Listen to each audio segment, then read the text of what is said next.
Many are saying Beshear could have Northern Kentucky voters to really thank for his apparent victory right now. Beshear cut Bevin's margin of victory in Boone, Kenton, and Campbell counties to nearly 4,000 votes. Last election, Bevin swept the area by about 17,000 votes. 9 on your side's Marielle Carbone is following this part of the story. Marielle, what really seems to have been the difference for Beshear in Northern Kentucky? Yeah, well, Craig, you're looking at it right behind me, the Brent Spence Bridge. Now, about a week before the election, Bevin saying that adding tolls to the bridge may be inevitable and able to fund a major bridge fix project out here. And some say that that statement may have been enough to motivate Northern Kentucky voters to come out and vote against him. It's an issue that many Northern Kentuckians starkly oppose. Adding tolls to the Brent Spence Bridge. Tolls right now is a hot button issue in Northern Kentucky. But could it actually throw a race? His answer may have propelled some people to not vote for him. It didn't sway my vote. Rodney Eldridge is the former Kenton County clerk. He's a Bevin supporter, but says tolls, among other issues like teachers and taxes, could have played a big role in the close race. There's enough people crossing that bridge every day, 180,000 people crossing that bridge, that it will play some importance in any election. Are good things. Just days before the election, Bevin said there is no way around it when it comes to placing tolls on the bridge. That money would help cover the billions of dollars needed to build a companion bridge for the ailing Brent Spence Bridge. While his opponent, Andy Beshear, said on Friday he would address the bridge without tolls, saying he would work with Northern Kentucky to find a way to build the bridge. Beshear edging Bevin out of office by less than 1%. I do believe that it influenced a significant number of folks to change their mind. Covington Mayor Joe Meyer believes it did make a difference. Governor Bevin disappointed a whole lot of people. And though the issue is hyper-local to Northern Kentucky, he says it's important enough to affect a statewide race. I believe it could. And if 2,600 Northern Kentuckians switch from support to opposition, it changes the outcome of the election. And just to add some context on the other side of this, if you look at absentee ballots, specifically here in Kenton County, Bevin was down by about 51 votes. And those ballots, they're cast before Election Day, possibly before people even hearing that statement. So it's really unclear if it really mattered to voters or not at this point. Reporting live here in Covington, Marielle Carbone, 9 on your side. Marielle, thanks so much. A heads up for drivers who take Columbia Parkway into the city.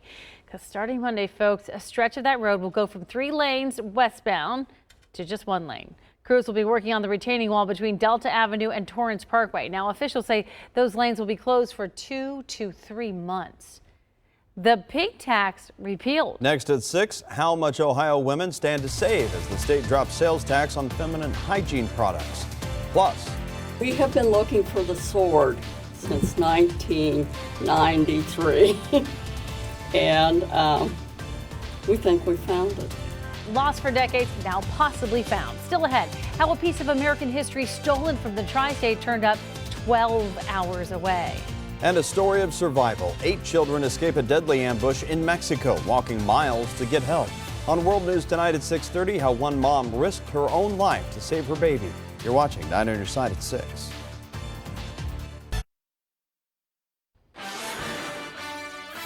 Well, Ohio is officially the 16th state to drop sales tax on tampons and other feminine hygiene products.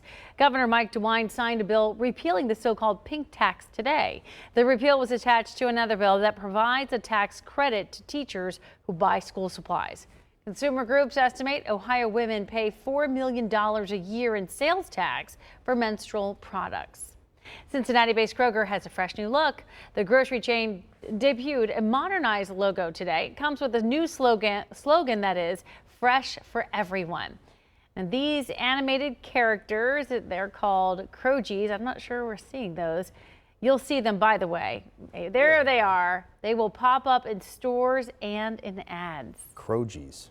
I think that's how you like say emojis? it. Krogies? Krogies? Oh, yeah, like emojis. That makes sense. Yeah, all right. Well, a 40-year mystery now to talk about. It's now possibly solved, in fact. Officials in Hamilton County believe they have found a former president's sword decades after it went missing. That sword belonged to the president William Henry Harrison. There it is. It went missing back in the 1970s from the Cincinnati Art Museum, but no one noticed that it was gone until 1993 when the Harrison Sims Memorial Foundation wanted to celebrate the city of Cleves turning 175 years old. Well, the sword was nowhere to be found until just a few weeks ago when one of the foundation's volunteers came across that sword up for auction in Connecticut. I have a picture of all the names that are on that sword, and if those names are on that sword, then that's our sword. The sheriff's office is now trying to confirm this is the sword stolen from Hamilton County, and if so, how it ended up in Connecticut. Pretty cool to have it home. All right, Steve, what's going on? Well, we're going to talk about that chance for rain and a little mixed precipitation. We'll really define it for you tomorrow. But I want you to come back to take a look at what's happening as we head through the weekend and into next week. Veterans Day, there's potential issues there, too. All right, and still next on 9 on your side at 6, 150 years strong. The part of a local church played in the civil rights movement and how it continues to thrive still today. That's next, right here on 9 on your side at 6. You're watching 9 on your side at 6.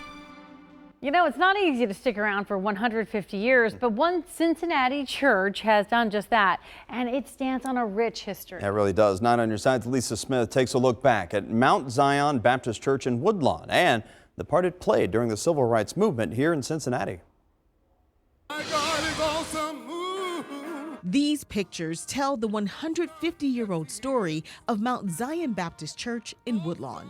They wanted to have their own sanctuary, their own church, so they began meeting at various members' homes. Church clerk Margaret Scott knows much of the history. Mount Zion was formed in 1869, just a few years after the emancipation.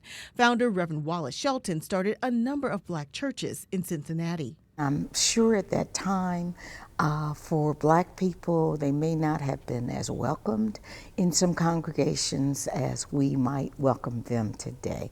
So it was kind of a necessity, but a need and a want. The first building the congregation built was a small one-room church in Lockland, but as membership grew, that church was replaced by a larger building in 1923. So it was just the faith of those people and their desire to have their own place of worship that building was built. During the 60s, Mount Zion became one of the key local churches involved in the civil rights movement when Reverend Otis Moss was pastor. They attracted national civil rights leaders, and in our very own WCPO archives, we found video of a 1967 visit by Dr. Martin Luther King Jr. We've got to develop massive action programs,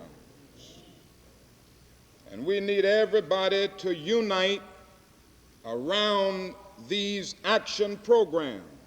Reverend T. Scott Swan has been Mount Zion's pastor for 11 years. What wakes me up in the morning, excited, is the possibility or the potential that we can borrow from that rich history and make it work in a real way in the lives of the people that we serve now. Keeping anything going for more than 150 years can be quite a challenge, but the pastor says that's their mission. Because of mercy, you're not judged. Reverend Swan says the church is working to maintain its relevance in 2019. That means staying active and engaged in the community to maintain their legacy. We have that blood running through our veins. It's still pulsing. We want to capture that to see where God's going to move us forward. Lisa Smith, 9 on your side. Turning now to the weather, and hope you enjoyed what was a relatively nice day today. It's going downhill quickly tomorrow. Yeah. And the bottom line to all of this is I don't think it's going to be a big deal. Okay. But considering it could be the first deal of the year, then I think exactly. So let's show you how it's all going to play out and talk about that really cold air, which is, I think, a much bigger story in the next 7 days. Right at present, you'll notice how we're getting some rain moving across northern Kentucky and a couple of scattered showers in other spots around the tri-state now. Our 9 first warning Doppler shows on the west side some showers at the moment, moving just about to downtown, but clearly the bulk of the rain down by Dry Ridge, down 75, in through Owen County. There's more rain to come. In fact, quite a bit more. And as you head out the door in the morning, if you weren't with us at the top of the show, you will have rain as you step out the door in the morning. And then things are going to start changing as we go through the day. Let's show you how it all plays out. We continue with some scattered showers right through about midnight and early overnight. And then for the morning commute, and gosh, rain will do it. You don't need any frozen precipitation. We'll have some heavy rain at times. And then around that noon hour or so, we're going to start to see a little mixed precipitation. And this looks like a wall of snow, but I want to tell you it's an indication of a changeover. It doesn't mean we're going to see everybody getting it, and I'll show you why in a second. But it will happen by about midday as we see at least a kind of mixed precipitation showing up and then walking across the tri-state, scattered as it will be, and then by future view, it's got it out of here by 4 and 5. Now, some other indicators show me that it could be around through 5 and 6. And if that happens, we could end up seeing some light snow.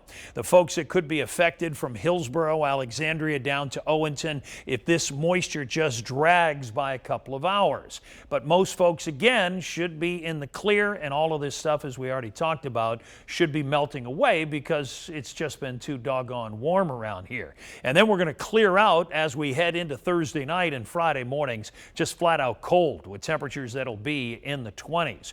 So let me show you what's going to be happening here as we go a little beyond the smartphone. So we're going to see some, mixed precipitation, maybe some light snow for you Thursday afternoon, because the air just off the surface is going to be so incredibly cold, coming in on us from this cold front.